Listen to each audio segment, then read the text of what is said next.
Hola, buenas tardes. Les damos la bienvenida a la unidad 9 y 10 del cursado de la asignatura de bioquímica. En este video desarrollaremos una introducción a las generalidades de la temática de metabolismo, como así también profundizaremos en el tópico de hormonas, las cuales son biomoléculas esenciales que actúan incluso como reguladoras de estos procesos.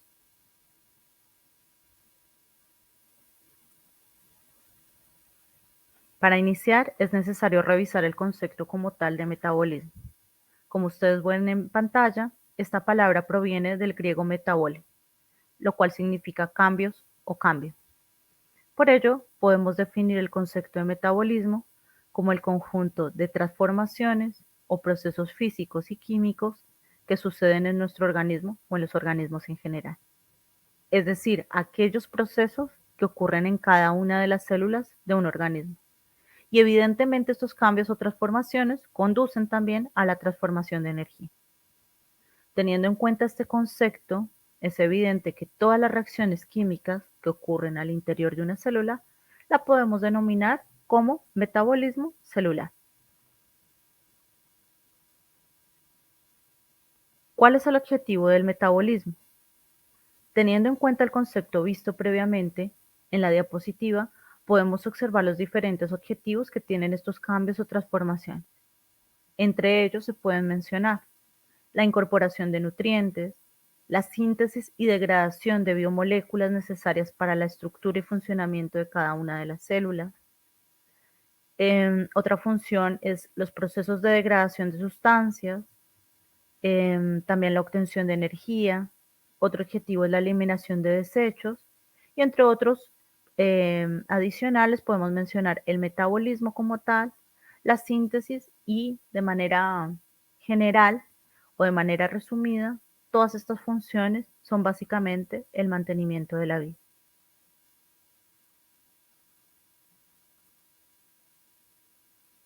Como se ha mencionado en las anteriores diapositivas, el metabolismo comprende un número importante de reacciones químicas.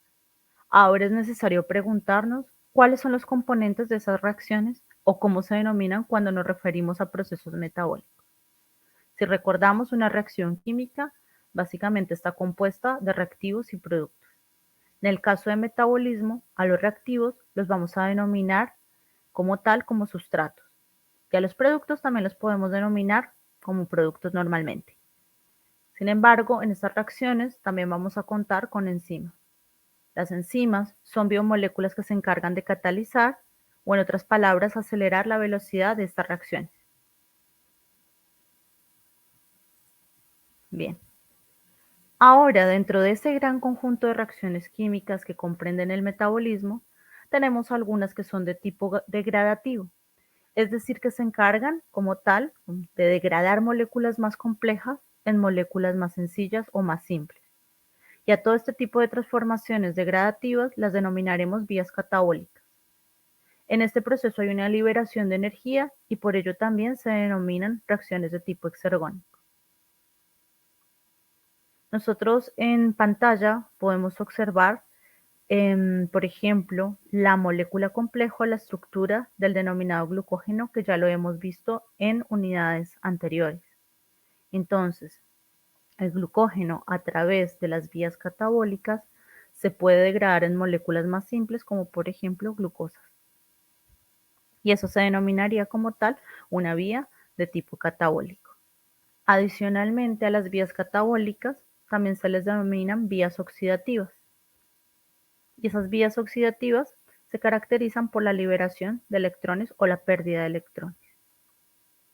En paralelo, también tenemos un gran conjunto de reacciones químicas que comprenden, también se encuentran en el metabolismo y son aquellas reacciones que se refieren a la síntesis o a la construcción de moléculas más complejas a partir de moléculas más simples, es decir, reacciones constructoras.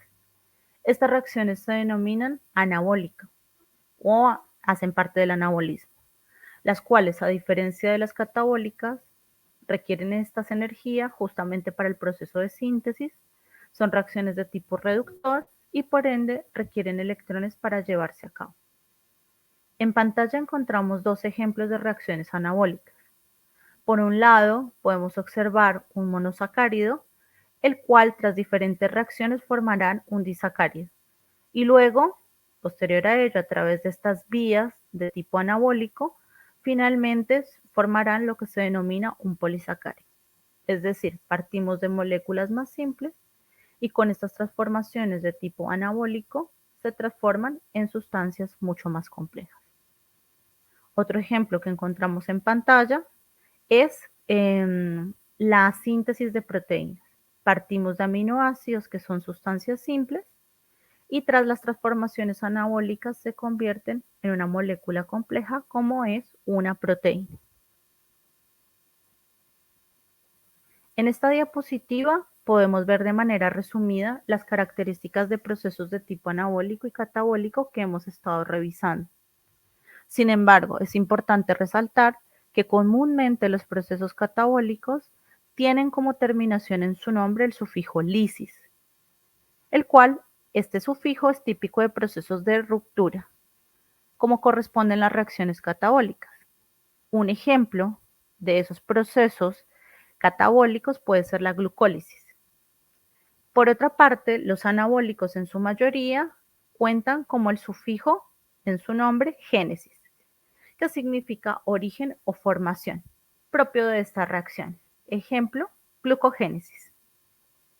Además, es pertinente indicar que las vías catabólicas y anabólicas se han de relacionar al ser parte de un gran conjunto de reacciones.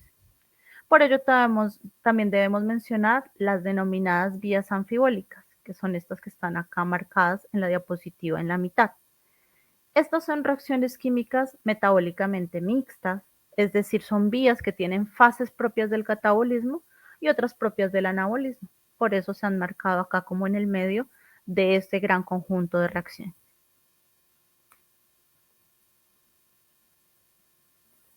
A continuación, encontramos un esquema que permite orientar la forma en la que se relacionan las vías metabólicas que hemos visto. Por un lado, tenemos la incorporación al organismo de diferentes nutrientes que contienen energía. Entonces, podemos observar, por ejemplo, los carbohidratos, las grasas y las proteínas, los cuales a través de las diferentes reacciones catabólicas se convierten en productos de baja energía, como por ejemplo el dióxido de carbono, acá los tenemos, dióxido de carbono, el agua y el amoníaco. Como hemos visto, estos procesos de tipo catabólico liberan energía química. Tenemos señalado acá, ¿sí? Y también tendremos la liberación de coenzimas reducidas. Entre ellas tenemos NAD, NADH, NADPH y FADH2. Eso respecto al catabolismo. Sin embargo, ¿en qué se utiliza esta energía liberada desde los procesos catabólicos? Y evidentemente esta se ha de utilizar en los requerimientos de los procesos anabólicos. Por eso en la parte inferior se muestran como tal estos procesos, los cuales parten de moléculas simples como aminoácidos, azúcares, ácidos grasos, bases nitrogenadas, para sintetizar moléculas más complejas, entre ellas proteínas, polisacáridos, lípidos y ácidos nucleicos. Es decir, estos procesos requieren energía y son procesos de tipo oxidativo. Por ende, adicionalmente, tendremos como productos coenzimas oxidadas como son NAD+, NADP+, y FAT.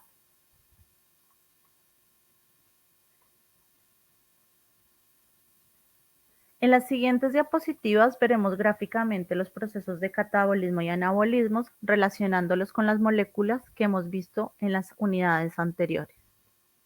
En la primera diapositiva vemos que partimos de moléculas complejas, entre ellas las siguientes: proteínas, polisacáridos de reserva, polisacáridos estructurales, ácidos nucleicos, entre otras moléculas, y tras las transformaciones catabólicas se convierten en sustancias o compuestos más sencillos como son aminoácidos, monosacáridos, nucleótidos, ácidos grasos, lípidos simples, y continúan las transformaciones de tipo catabólico, incluso hasta transformarse aún en moléculas más simples. Veamos que la flecha nos indica eso, que partimos de moléculas complejas y vamos hacia moléculas más simples con este tipo de transformaciones. En esta diapositiva, por el contrario, vemos un proceso inverso. Las flechas van desde la parte inferior hacia la parte superior, partiendo de compuestos orgánicos sencillos, como son aminoácidos, monosacáridos, nucleótidos, ácidos grasos, lípidos simples, y evidentemente vamos a las moléculas más complejas. Por ejemplo, de aminoácidos, las transformaciones anabólicas permiten como tal la síntesis de proteínas. Los monosacáridos, tras transformaciones o vías anabólicas, se convierten en los polisacáridos de reserva y estructurales, y así sucesivamente con las otras biomoléculas de interés que hemos visto en toda la asignatura. Para finalizar con esta introducción a metabolismo, simplemente recordar que hay algunas transformaciones que ocurren exclusivamente en organismos fototróficos, ¿sí? Como es el proceso de la fotosíntesis, así que solo tener esa precaución dentro de esta diapositiva. Bien, finalizada la unidad de introducción al metabolismo, ahora profundizaremos sobre unas biomoléculas de importancia, incluso en la regulación justo del metabolismo en nuestro organismo, las cuales se denominan hormonas. Entonces vamos a iniciar como tal con el concepto de hormonas. Las hormonas son comúnmente conocidas como mensajeros químicos del cuerpo. Son producidas por glándulas endocrinas, es decir, del sistema endocrino, y su objetivo es afectar la función de otras células y por ende procesos distintos como son el crecimiento y desarrollo, el metabolismo en sí como tal, como ya lo habíamos mencionado, la función sexual, la reproducción y también el estado de ánimo. Las hormonas son transportadas por vía sanguínea o por el espacio intersticial, solas, de manera biodisponible o asociadas a ciertas proteínas. Eso ya lo vamos a ver cuando veamos la clasificación de acuerdo a su naturaleza química. Y ejercen su efecto en determinadas partes del organismo. En la diapositiva podemos observar algunos ejemplos de glándulas endocrinas. Por ejemplo, tenemos el hipotálamo, la glándula pituitaria, las glándulas suprarrenales, los ovarios y bueno, también tenemos otras glándulas de tipo endocrino. Bien.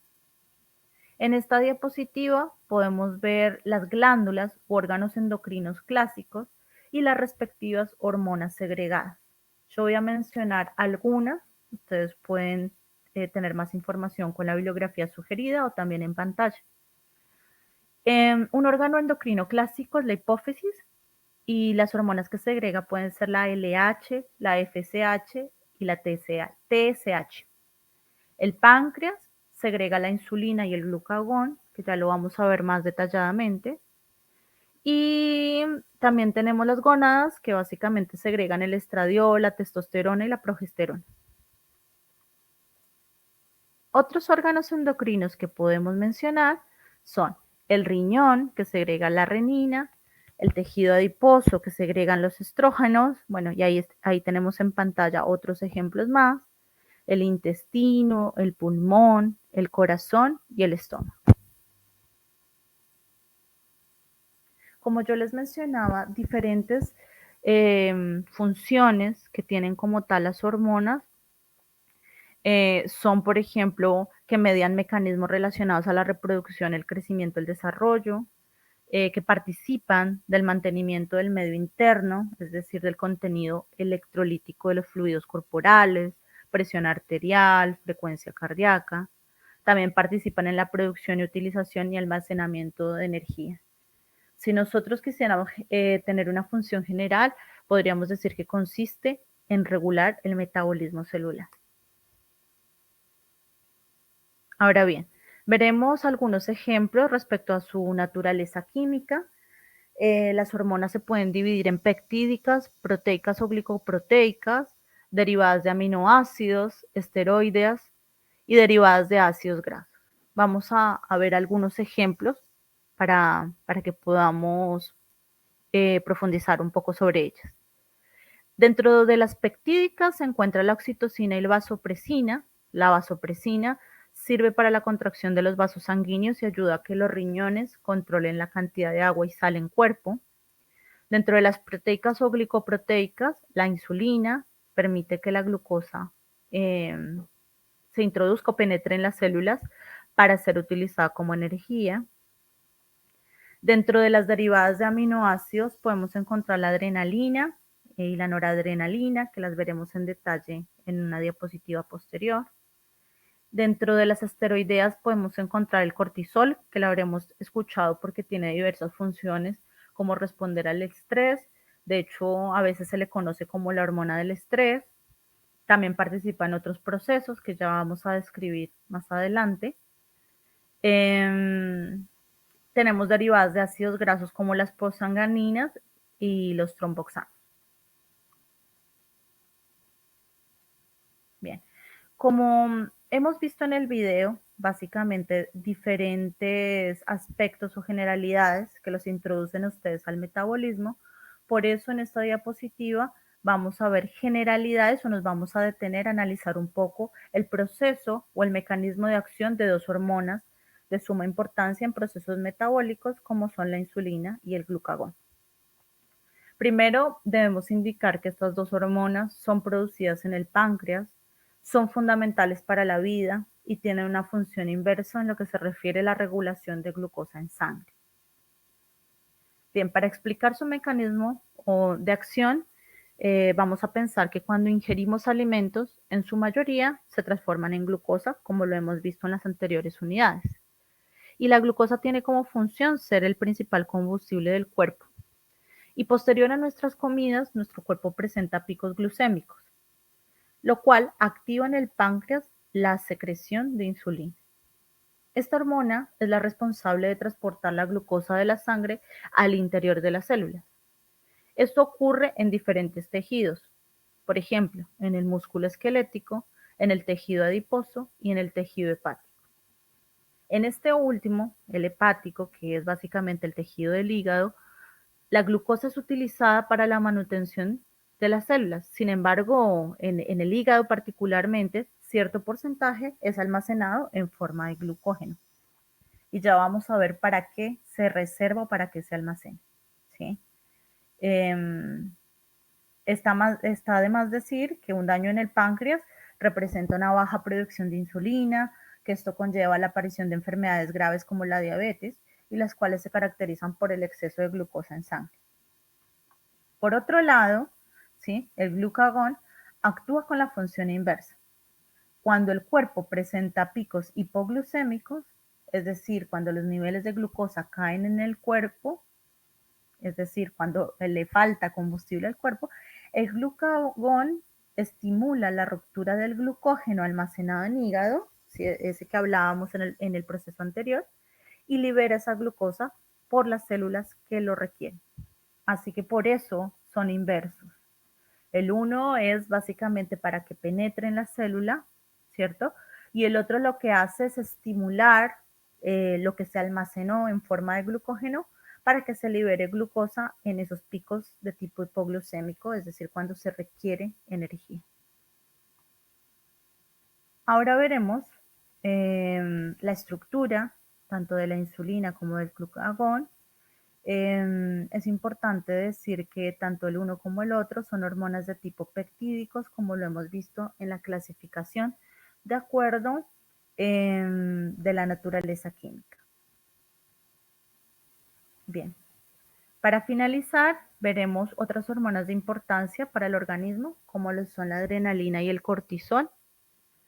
La adrenalina es una hormona y también es un neurotransmisor.